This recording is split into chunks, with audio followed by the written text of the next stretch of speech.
Good morning, good afternoon, good evening, wherever you are joining in from. Happy Sunday to you.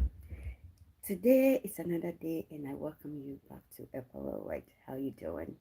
My name is Mamiko Godwins. It is your first time coming here. Don't forget to. You are welcome. Don't forget to like this video, share this video, and also subscribe to the channel. It's free. It's just a click away, and turn up the notifications so when I come up here, you will be one of the first people to see me. Yeah, this morning I want to talk to you about co-parenting harassment. Co-parenting harassment. Co-parenting is a situation whereby two parents who had a child decide to go their separate ways, yet they gave the birth to this child, so they both are responsible in providing care for this child to the maximum percentile. In this situation, most of the time there are conflicts. There may be agreements that the court put in place, or there is agreement that the parents themselves put in place. Co-parenting involves making every decision concerning the child, religious decision, um, school, academics, living condition, living environment, just overall well-being of the child. Important decisions that concern the child's life. Unfortunately, as you know, this channel is about parental alienation and family life issues and mental health, right? Most of the time, you find parents that are in conflict and cannot agree to disagree in terms of raising these children, no matter what the case may be. It's in few instances that you see that there is agreements, like they are able to communicate. In this instance, communication is key.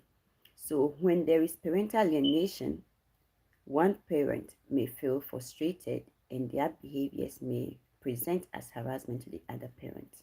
But the other parent is definitely in that situation is acting in a malicious way. That's why they are doing all these behaviors that are resulting in frustration on the other parent, in the other parents.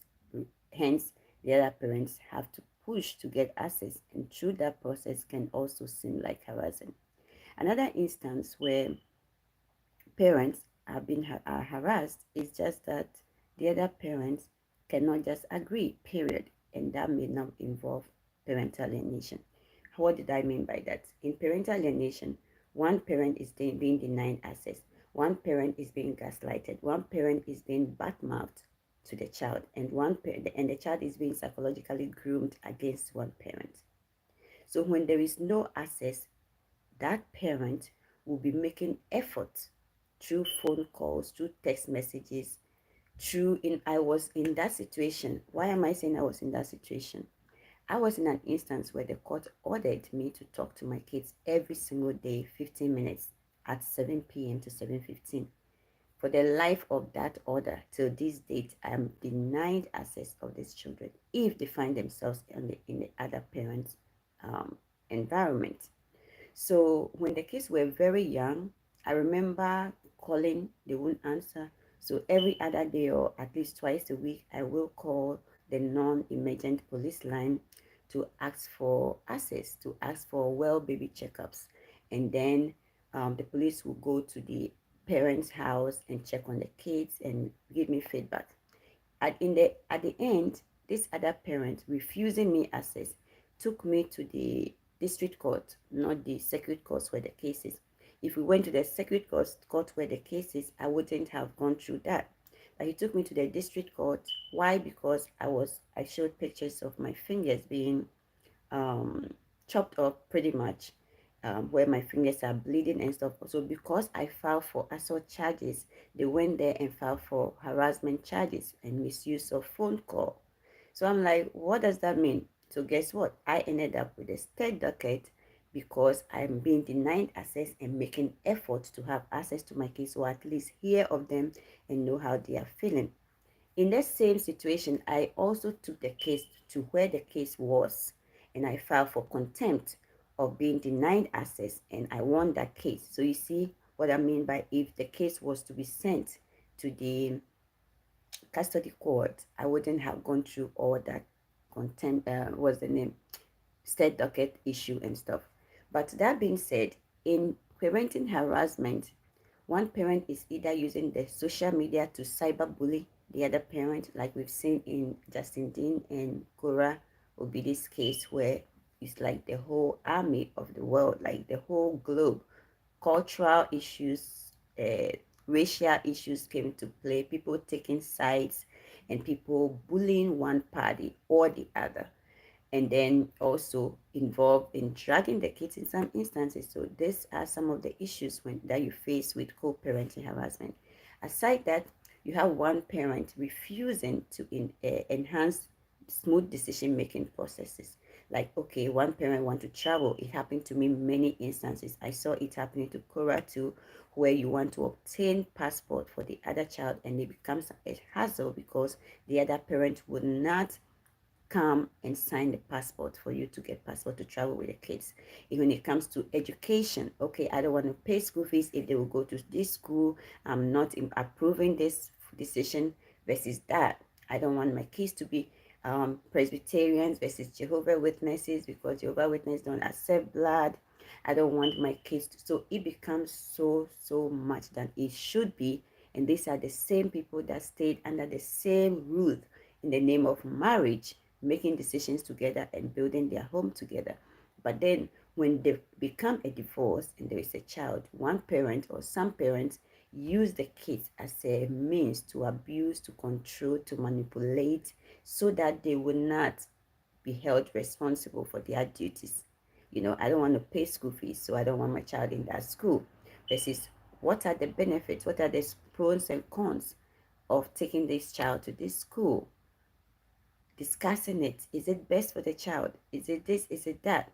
These are the things that helps healthy child upbringing, healthy and grounded psychological health of the child, versus pulling the child, dragging the child. That is not healthy for the child. So when it comes to co-parent harassment, people use the media, people use text messages, telephone, decision making that otherwise would have been smooth and easy when it comes to raising children. They make life so difficult and miserable. And I want to discuss that with you, that it's unhealthy because at the end of the day, it has negative impact on the children. Imagine putting kids in one school because daddy don't want to commute to pick him up over there, so I have to withdraw you. Or daddy don't want to pay, or mommy don't want to contribute to support this decision, so I have to withdraw you. Or I don't want you to live in this environment because one person don't want to commute. It affects the children negatively. So when there is divorce, I'm suggesting that both parents should make an arrangement. There should be a co-parenting arrangement put in place. I will tell you this: if you don't make that arrangement, the court will make it for you. And it's usually unpleasant when the court makes it. The court makes it not in the interest of the kids, though they claim it's in the interest of the kids. They don't make it in the interest of the kids. However, they make it in the interest of who, body language, mannerism, they bought into, whose language, whose way of talking, who appeals them more versus who actually is the right parent or is the safest and um, grounded parent for the child. So when it comes to upbringing of the children, you want both of you to communicate in a way so that there will be balance.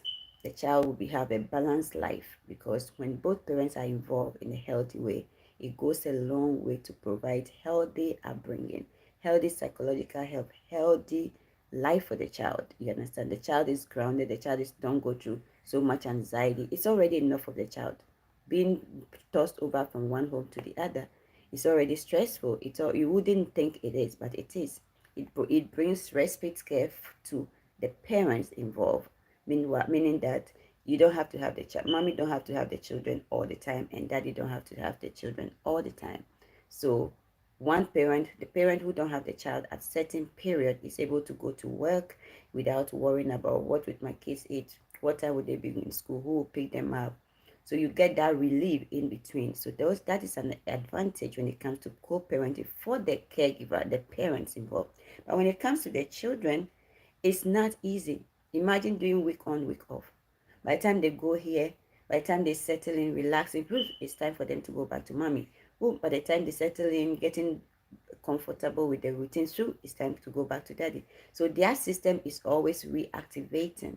So if you think that's not stress, that enough, that is. So the kids are going through this stress already. So don't make it more difficult for them than it should be. Just communicate. And always, I suggest have a co-parenting agreement on paper. Don't let the court make that decision for you. Communicate, talk about it. If you need a mediator, use mediation, which is less expensive than using lawyers. And put your desires on paper. Take and leave.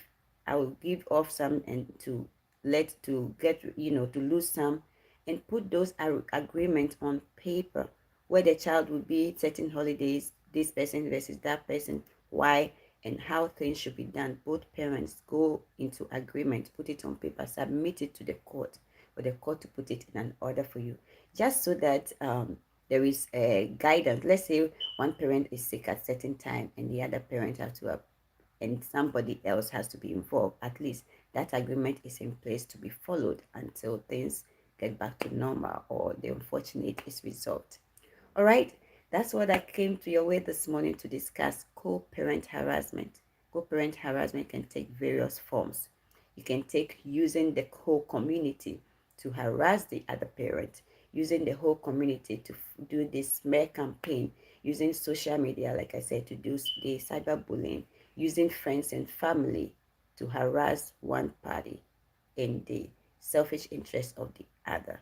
It does not help the child. It goes a long way if both parents can agree, communicate, and make healthy decisions that brings the child to a space in life where they are not stressed. They are not thinking about mommy and daddy's problems. Mommy and daddy's problem is mommy and daddy's problem. Put it aside. Solve it on the blind side of the child. If you can't solve it, excuse me, leave it out. Leave it. Just avoid each other, but make decisions that is healthy for the child. So you can't avoid each other if there is a communication that need to be made. You have to communicate so that the child have a healthy what life.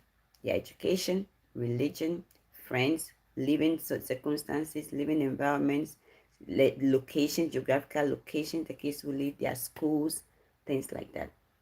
When to visit extended family, because the child cannot be on an island, right? So they have to have a moment where one parent is not disrupting the need for the child to have relationship with extended family members. All right, I love you and thanks for coming. Kindly like this video, share this video, and subscribe to the channel. Follow me on Facebook, Epa Worldwide. Subscribe here, Epa Worldwide.